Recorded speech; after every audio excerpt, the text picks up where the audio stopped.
Here is a simple drill that will help you to improve your centre of balance and style of movement, regardless of whether you are an intermediate climber or have just started climbing.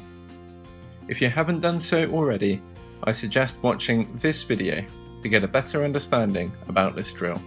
And with that said, let's begin.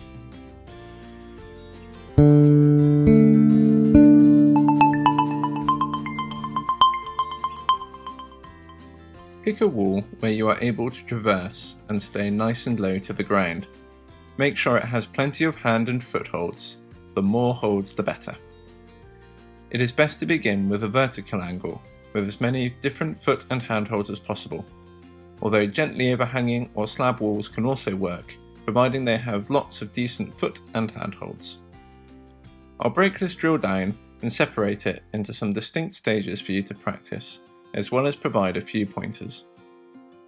I would suggest watching this video all the way through once, and then revisiting the parts of the video that are most useful to you as you practice this drill. Stage 1. The goal of this drill is to encourage finding naturally balanced and efficient body positions that involve tucking the hips sideways into the wall. The rules to make this movement are simple, however can take a bit of time before they feel right. They are: when your left hip is touching the wall and your body is still, you can move your left hand. When your right hip is touching the wall and your body is still, you can move your right hand. Until that point, your hands are frozen into their current holds. Let's forget about the footholds and hip positions and body positions for a second, and just take a look at what the hands are doing. They match, and then they reach,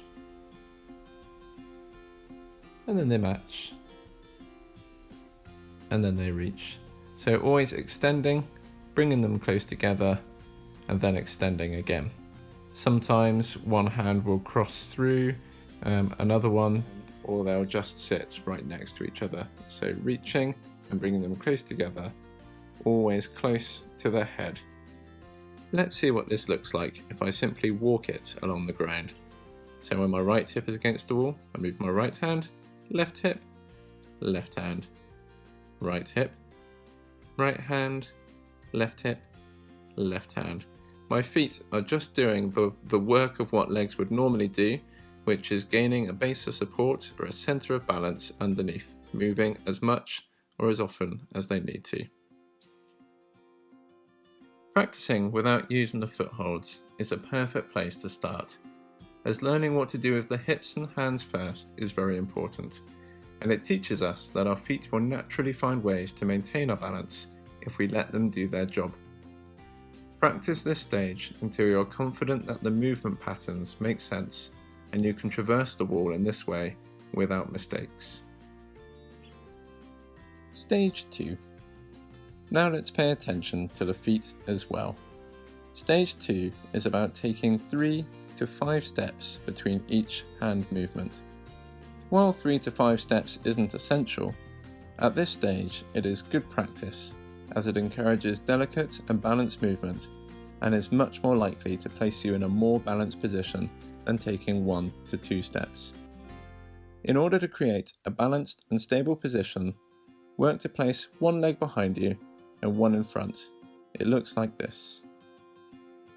So reaching, grabbing, 1, 2, 3, twist, reach, 1, 2, 3, reach, 1, 2, 3, reach, 1, 2, 3, 4,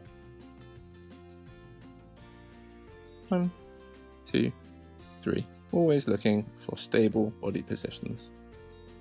Resist the urge to race through this drill. It can feel counterintuitive to begin with, and there is often a temptation to revert back to a default style of movement when things don't feel like they are making sense. If you notice this happening, I'd recommend stepping off the wall, being kind to yourself, having a think before trying again. If you find yourself rising higher and higher whilst trying this traverse, then it is often because the legs and the knees and the hips are staying a little stiff and the hands are reaching high above the head, thus taking you into a higher level. If you notice this happening, just bring yourself back down to the ground and try again whilst being soft through the knees and through the hips and focusing on keeping your arms fairly straight and close in line with your head. Once you've mastered this drill, it's time to take it onto other terrain, such as steep walls, onto roots, or even onto your very own boulder problems. How did you find the information in this video? If you enjoyed it, then leave a like. If you didn't enjoy it, then leave a dislike. If you'd like to see more of these videos, then hit the subscribe button. And if you'd like to support me in future videos and receive some additional goodies, then consider becoming one of my Patreon patrons. And until next time, I wish you a pleasant life and awesome climbing.